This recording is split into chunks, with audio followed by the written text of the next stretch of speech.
Hello guys, আজ তোমরা বুঝেই গেছো কিছু ধামাকা হতে চলেছে।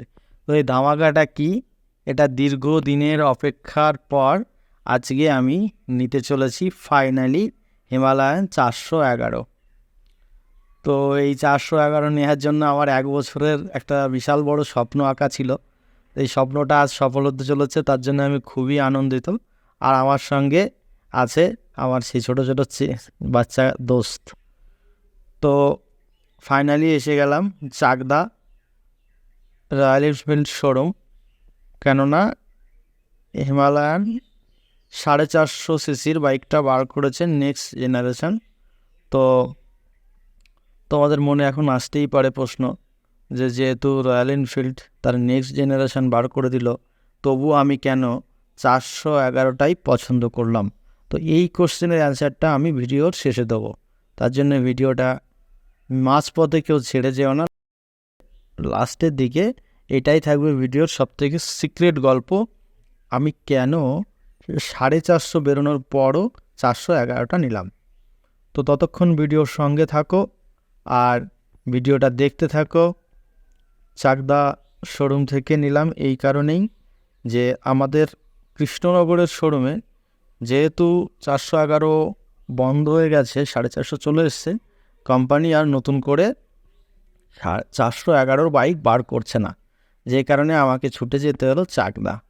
তো আমিও হুজুকে মাথা ছেলে, কখনোই থেমে থাকি না, আমিও আমার দলবল নিয়ে চলে গেলাম চাকদা শোরুমে।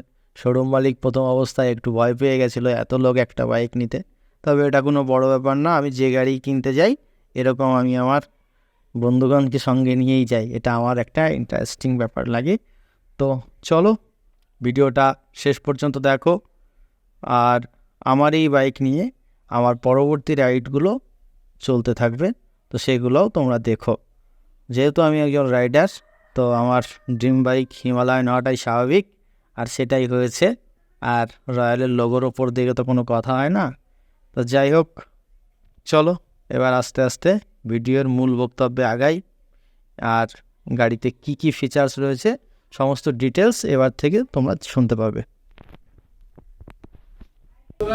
দীর্ঘদিন একটা ড্রিম বাইক, 1 বছরের দীর্ঘ অপেক্ষার পর আজকে আমার এই বাইক কেনার ইচ্ছাটা পূর্ণ হলো। তো এটা হচ্ছে হিমালয়ান 411।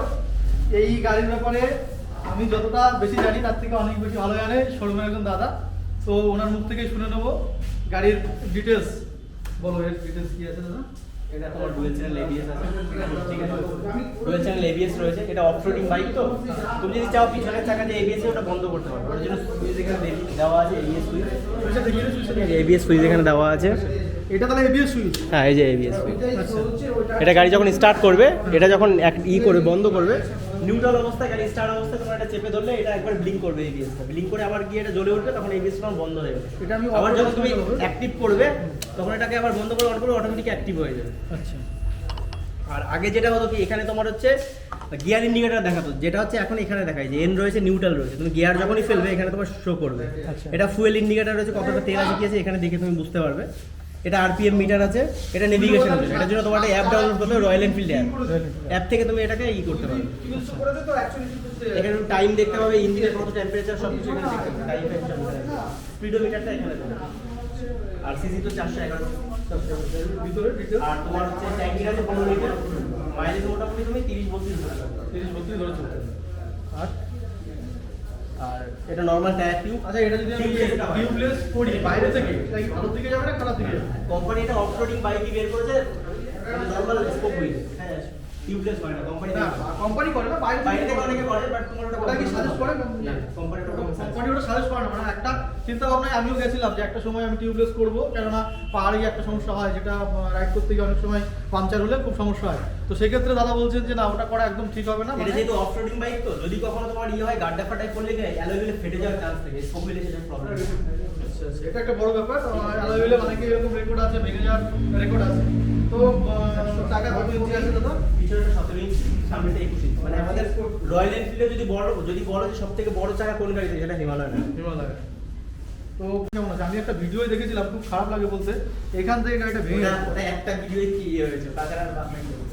ওটা অনেক আগের দাদা, ঠিক আছে, ওটা হয়তো অন্য কোম্পানিতে কোনো কিছু করতে পারে, সেই ব্যাপারে আমাদের। আচ্ছা, এই নতুন 450 আসার পর কি এটা ব্যান্ড করে দেবে?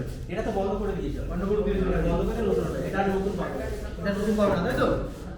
আমাদের কাছে আগের স্টক ছিল বলে বেশি, এখন সব আর আসবে, নতুন করে আসবে। আর এটা নতুনটা লঞ্চিং ডেট? গাড়ির ব্যাপারে নতুনটা অলরেডি লঞ্চ করেছে, এই তো পিছনে নতুন। ওটা 450 সিসি, এটা 411 সিসি। তো ভাই আরেকটা ব্যাপার দেখিয়ে দেবো, নতুন যে 400 450 যেটা ছিল দীর্ঘদিন, মানে এটা নিয়ে খুব একটা তোড়জোড় চলছে, কিন্তু এটা এখনো রাস্তায় নামেনি প্র্যাকটিক্যালি। প্র্যাকটিক্যালি নামিয়ে ডিসপ্লেতে এসছে এইমাত্র। তো এটা আমার নেওয়ার ইচ্ছা থাকলেও সম্ভব হচ্ছে না, কেননা 4-5 মাস আমার মধ্যে ধরতে দেওয়া সম্ভব না। এটা ওয়েডিং পিরিয়ড আছে 2 বছর 2 মাস 2 মাস পরে আসবে। আচ্ছা আচ্ছা। তো এই হচ্ছে নতুনটা 400। এবার 450 ব্যাপারে ডিটেলসটা বলে দাও। আসো তো গাইস, দাদার কাছ থেকে জেনে নেবো 450 ডিটেলসটা কি আছে। এটা আসলে কেমন দিয়ে দেওয়া আছে, মিটারটা চলে আসবে। আচ্ছা, মিটারটা ঘুরিয়ে দে। একটাই মিটার, ফুল ডিজিটাল মিটার। বাহ, এটা বেশ ভালো করেছে, পুরো ডিসপ্লেটা। এটা তুমি ম্যাপটা যখন দেখবে হ্যাঁ। পুরোটাই কভার করবে ওখানে। মানে মোবাইল যেমন আমরা নেভিগেশন ম্যাপটা দেখি না, যেমন সেম এখানে দেখতে পাবে। আর ওখানে যে তীর চিহ্নগুলো দেখাবে যে কত কিলোমিটার বাকি আছে, কত দূর বাকি, এই কিলোমিটারগুলো দেখাবে, বাকি এর কিছু দেখায় না। এটা তোমার পুরো ম্যাপটাই দেখাবে, ঠিক আছে। ইন্ডিকেটার তোমার যেটা রয়েছে পিছনের, যে ইন্ডিকেটার সব থেকে পিছনে রয়েছে, এর ভিতরে তোমার টেল দেয় পিছনে। গ্লাস লাইটটা দিয়েছে না? পিছনে ব্যাক লাইট বলে আর অন্য কোনো ইয়ে করে না। এটা ভিতরে করে ইন্ডিকেটার, এটা তোমার 450 সিসি আছে, এটা বিএইচপি আছে 40 আর বাদ বাকি ট্যাঙ্কিটা আছে তোমার 17 লিটারের। আর এটা সিটিং যেটা আছে, সিট নিচু করা যায়, উঁচুও করা যায়। এটা সিট উঁচু করে হ্যাঁ, ওইটা adjust ওইটা ওটা উঁচু করা ওটা যায়? ফিক্স, ওটা ফিক্স, এটা অ্যাডজাস্ট করা যায়। তাছাড়া চাকার সাইজ তোমার একই আছে।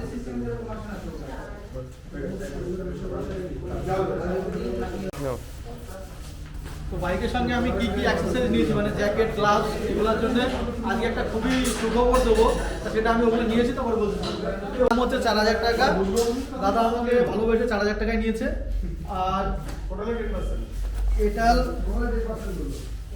এটার দাম হচ্ছে 8900 টাকা। তো ভালোবাসার উপর 10% ছাড়। এত ভালো কেউ আসেনি আমাকে এর আগে।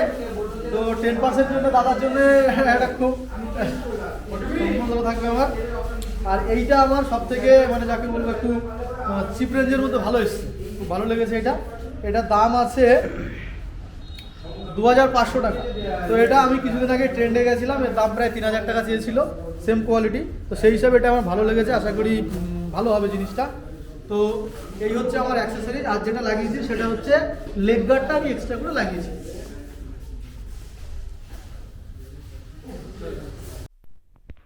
তো সব শেষে পড়াশোনা কমপ্লিট করে আমরা বেরিয়ে পড়ব আমাদের গন্তব্যের উদ্দেশ্যে, মানে আমাদের বাড়িতে। তো তার জন্য লেখাপড়া কমপ্লিট, যারা সিগনেচার করার দরকার ছিল করা হয়ে গেছে, পেমেন্ট করা হয়ে গেছে। তো এখন হিমালয়ান নিয়ে আমাদের রাস্তায় নামার পালা। তো চলো রাস্তায় নামতে নামতে তোমাদের সঙ্গে বাকি গল্পটা আমি করব, যেটা বলেছিলাম যে লাস্টে একটা সিক্রেট আছে। তো সেই সিক্রেটটা আমি তোমাদেরকে বলবো লাস্ট পজিশানে এসে। তো সিক্রেটটা কি? সিক্রেটটা হচ্ছে এটাই যে এই বাইকটার দাম হচ্ছে 2,72,000 অন রোড। হিমালয়ান নেক্সট যেটা বার করেছে 450, সেটার দাম ওরা করেছে 3,40,000। বাকি সবাই ধরে নেবে না। তো আমার কাছে একটা মানে কোশ্চেন, যে এই যে হিউজ দামটা বাড়িয়েছে, এর জন্য কোম্পানি এক্সট্রা ফিচার্স কি এনেছে? এক্সট্রা তেমন কোনো ফিচার্স কিন্তু কোম্পানি যোগ করেনি। একটা হিমালয়ানের একটা ব্যাক সাইড আছে আমার যেটা খুব অপছন্দ, সেটা হচ্ছে এর টিউবলেস না হওয়া। টিউবলেস যদি হতো তাহলে আমি ওই গাড়িটা ওই সেগমেন্টে মেনে নিতাম, কিন্তু চিন্তা করে দেখো ওই সেগমেন্টেই আমি BMW GS-টা পেয়ে যাব, তার থেকে সামান্য কিছু বেশি খরচা করতে হবে। তো আমি ওই টাকা দিয়ে BMW নেবো, তার সঙ্গে একটু লোগো পাবো। তো কেন আমি হিমালয়ান নিতে যাব বা রয়্যাল নিতে যাব ওই টাকায়? তো আমার কাছে এটা বেটার লেগেছে। তোমাদের কাছে কোনটা বেটার সেটা অবশ্যই কমেন্ট করে জানিও। আর যাদের ভিডিওগুলো ভালো লাগে তো সঙ্গে থেকে সাবস্ক্রাইব করে দিয়ে